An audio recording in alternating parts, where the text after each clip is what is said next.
war farxad leh oo naga soo gaaray degmada Runugood ee gobolka Shabeellaha Dhexe waxaa dib loo furay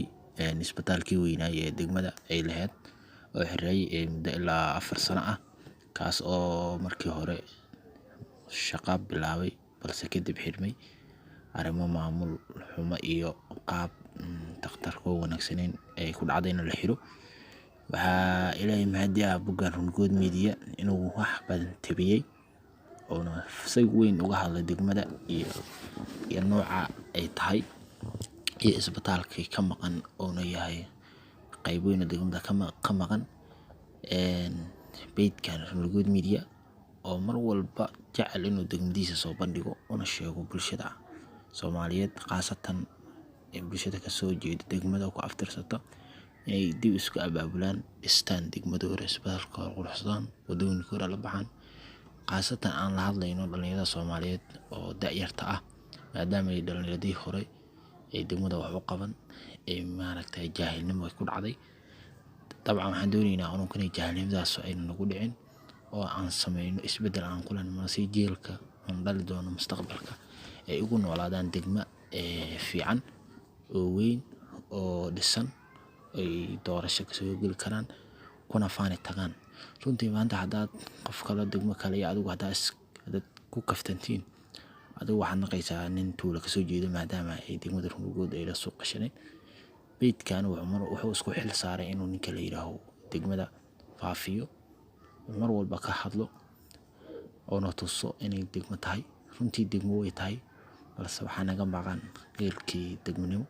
taas oo nagu keentay dhanka odayaasha oo seexday aba odayaasha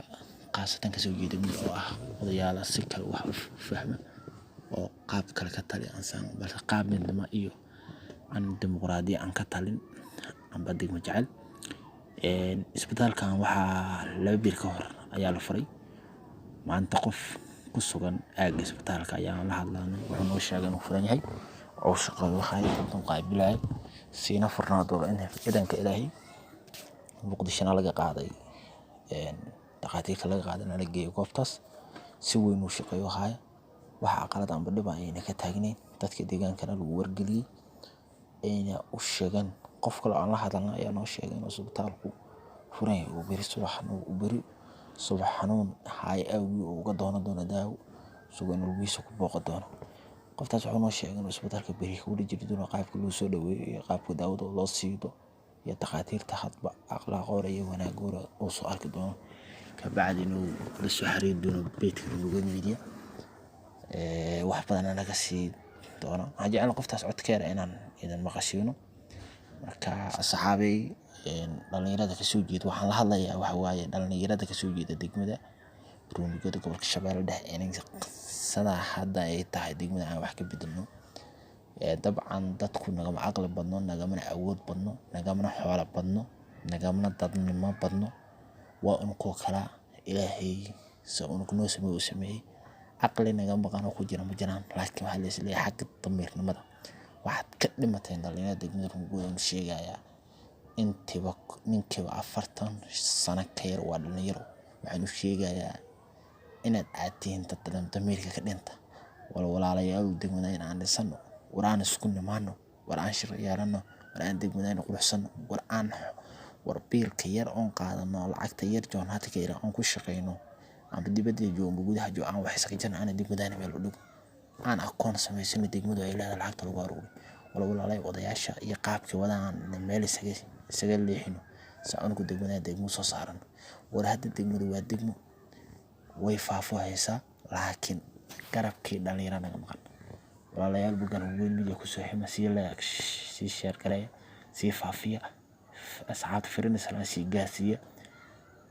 si gudbiya qofta aragtida si sheega si gudbiya si u gaaro kumaan qofood oo dunida joogta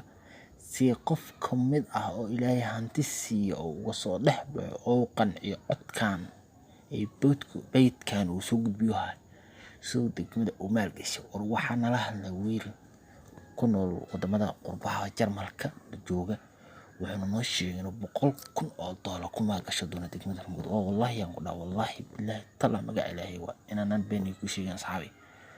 wuxuu sheegay 20 iyo kowda inuu imaan doono